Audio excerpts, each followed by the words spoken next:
Hi guys, welcome to my new mini blog. তো এই যে এখানে আমি এখন বেরিয়ে পড়েছি রেডি হয়ে শপিং করতে যাওয়ার জন্য। তো আজকেই ফাইনালি লাস্ট শপিং করতে যাচ্ছি। তো এখানে বাবার জন্য শপিং করতে যাচ্ছিলাম আজকে। তো এখানে এটাই বলতে বলতে যাচ্ছিলাম 3 দিন ধরে শপিং করতে যাচ্ছি, কিন্তু তাও আমাদের শপিং শেষ হচ্ছে না। তো আজকে ফাইনালি শপিং শেষ হবে। তো তারপরে সোজা বটতলায় চলে গেছিলাম। আর এই দেখো, এবারের পুজোর প্যান্ডেল হয়েছে বটতলায়। কেমন লাগছে প্যান্ডেলটা কমেন্ট করে জানাও। আর কারা কারা দেখতে আসো বটতলায় ঠাকুর কমেন্ট করে জানাও। আমি তো রোজ যাই গাইজ, আর রোজ গিয়ে ওই একই জায়গার ব্লগ করব, আর অন্য কোনো জায়গায় আমি যাই না। তো ওই ব্লগগুলোও তোমরা দেখতে পারবে। আর এখান থেকে বক বক করতে করতে স্টেশনে চলে গেছিলাম। এখন তারপরে সোজা চলে গেছিলাম বাজার কলকাতায় বাবার জন্য জামা প্যান্ট কিনতে। তো তারপরে মা এখানে দাঁড়িয়ে দাঁড়িয়ে প্যান্ট দেখছিল, আর কি জানি কাকে ভাবছিল, মানে প্যান্ট না দেখে অন্যদিকে তাকিয়ে তাকিয়ে কাকে একটা দেখছিল।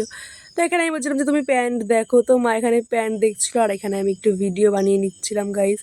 আর এখান থেকে যাওয়ার সময় দেখো আমার মা যাচ্ছিল পাশ দিয়ে, আর একটা মহিলাও যাচ্ছিল। তো সেই মহিলাটা একটা জামা ফেলে দিয়ে চলে গেছিলো।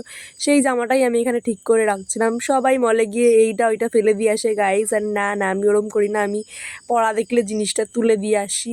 তারপরে চলে গেছিলাম ওখান থেকে কিছু পছন্দ হচ্ছিল না বলে স্টাইল বাজারে। তো তারপরে স্টাইল বাজারে এসে এখানে দাঁড়িয়ে আছি, আর মাও দেখো দাঁড়িয়ে আছে, বলছে কি ছবি তুলতে ব্যস্ত, আমাকে কি পছন্দ করে দেবে কি না। তারপরে আমি বললাম যে তুমি পছন্দ করো, আমি তো বলেই এসেছি বাড়ি থেকে যে আমি পছন্দ করতে পারবো না, তুমি পছন্দ করো। তো তারপরে এখানে দেখো আমার মা যেই দেখেছে ভিডিও ক্যামেরা করছি তখনই মানে জামা প্যান্ট দেখা শুরু করে দিয়েছে বাবার জন্য। আর এছাড়া কিন্তু বাদবাকি টাইম ওই দিকেই দেখে যাচ্ছিলো। আর তারপরে দেখো এখানে একটা আমার বনুর সাথে দেখা হয়ে গেছিলো। তো বনুটাকে বলছিলাম একটু হাই করে দে। আর তারপরে কেনাকাটি হয়ে গেছিলো। তারপরে চলেছিলাম গপু ভাইয়ের জন্য এখান থেকে ইয়ে কিনতে, মানে গপু ভাইয়ের জামা কিনতে। আমরা শুধু পরলে হবে, গপু ভাইয়ের জন্যও তো কিনতে হবে। তো তারপর ওই দোকানটা থেকে কেনা হয়ে গেছিলো। তারপরে আর একটা দোকানে চলে এসেছিলাম, কেননা ওখান থেকে দুটো কিনেছি, আরও 2-4টে কিনতে হবে। তো তার জন্য ওইখানে আর নেই, অন্য রকম সব একই রকম, তার জন্য এখানে এই দোকানটায় চলে এসেছিলাম। আর মাকে যখন আমি একটা জিনিস পছন্দ করে দিই সেটা মা নেয় না, বলে যে না ওটা ভালো লাগছে না, আর এদিকে বলে পছন্দ কর পছন্দ কর।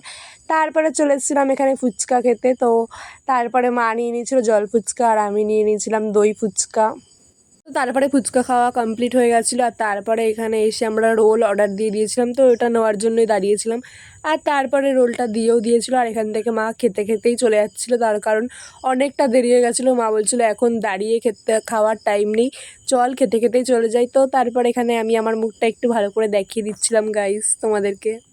তো তারপরে চলে যাচ্ছিলাম এখানে কেশরিতে, মানে এখানে একটা ধাবা হয়েছে নতুন, তো ওখানে চা খেতে। ফার্স্টে ভাবছিলাম যে কিছু একটা খেয়ে যাবো, যেহেতু মা খাওয়া হয়ে গেছে পেট ভরা, তাই মা বলছে না শুধু চা খেয়েই বাড়ি যাব। তো তারপর চলে এসেছিলাম এই যে কেশরি ধাবাতে। তো কারা কারা এখানে এসছো কমেন্ট করে জানাও। তো এখান থেকে তারপরে চা অর্ডার দিচ্ছিলাম, দিয়ে একটু বসেছিলাম, আর একটুখানি বসে থাকার পরেই আমাদের চাটা দিয়ে দিয়েছিল। তো আজকের মতো ভিডিওটা এইটুকুনি। ভিডিও ভালো লাগলে লাইক কমেন্ট শেয়ার করে দিও।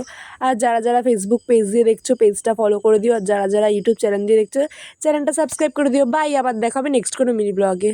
দাঁড়াও দাঁড়াও গাইজ, আবার ব্যাক করেছি, বলতে ভুলে গেছিলাম। আগের ভিডিওতে বলেছিলাম যে একটা ড্রেস এখনও বাকি আছে, তো এইটাই হচ্ছে আমার সেই ড্রেসটা, 3 পিস। এটা আমাকে আমার তুষার মামা দিয়েছে। তো কেমন হয়েছে কমেন্ট করে তোমরা জানিও। বাই।